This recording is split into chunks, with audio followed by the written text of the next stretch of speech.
We'll do some rapid fire Q&A before we get to Steve. So if you all can chime in here, but keep the questions are pretty tight, and if you could keep the answers really tight so that we can get through them. Let me also note that we've been answering live. Michael Donato, who has not been chiming in as much, has been feverishly answering a lot of these questions. Thank you, Michael. And you'll find those answers. So again, fast fire here. First one, what is the definition of FTE?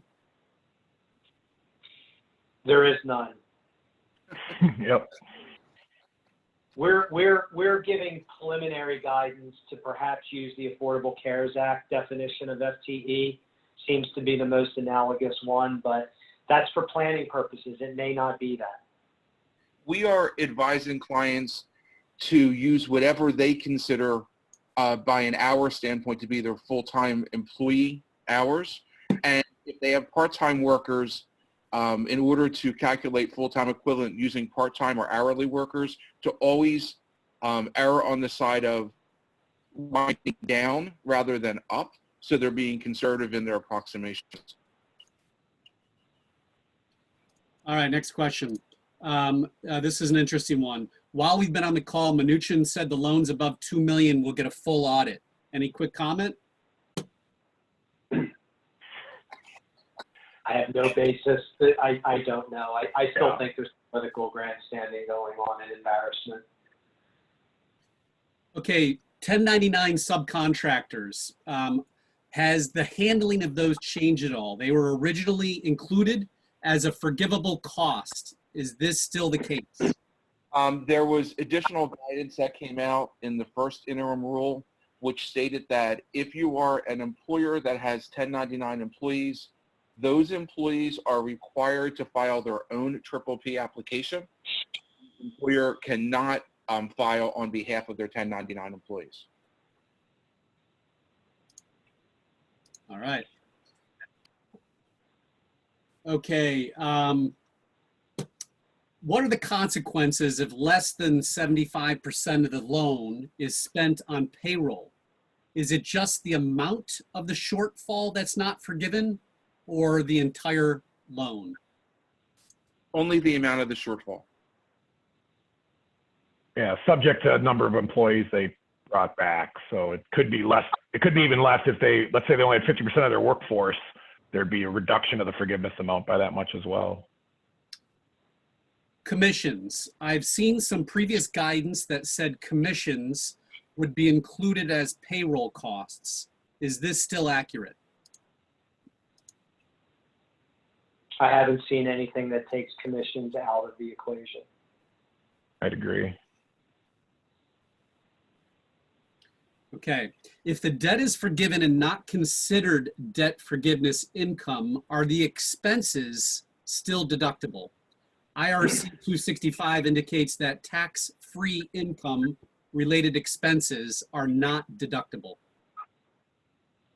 That's an open issue, right? I think it's, you know, it depends what legislation, what laws you want to read. So that's going to be something their IRS will clarify. I think it's, you got to go under the assumption that, that it might not be, but that's, more to come. It would seem that if they're not, then it kind of undid the purpose of the law in the first instance, but that is in question.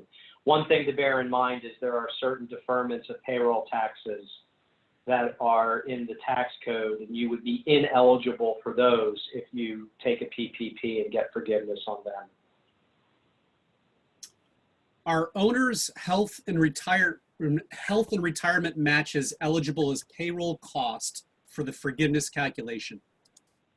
I'm sorry, Dean, can you ask the question again?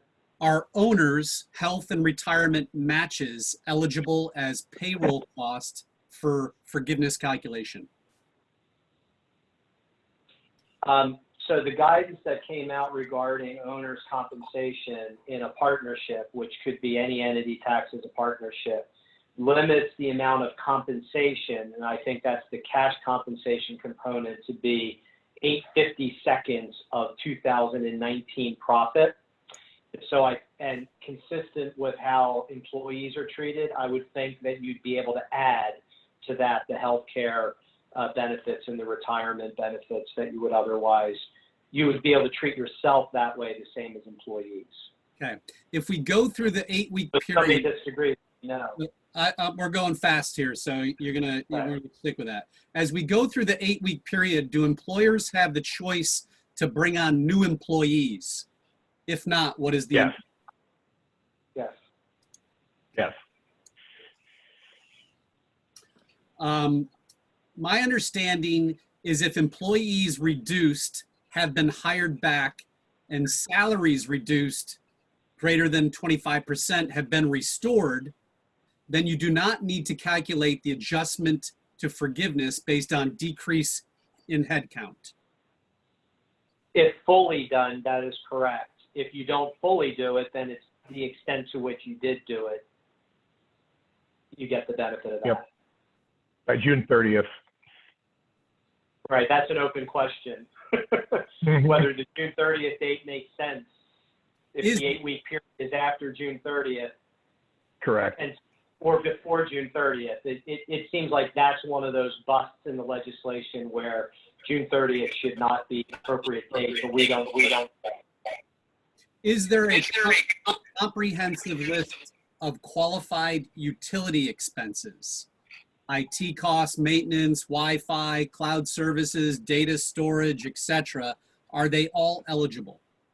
There's no list. Nope. I'd say the ones that you are articulating are good.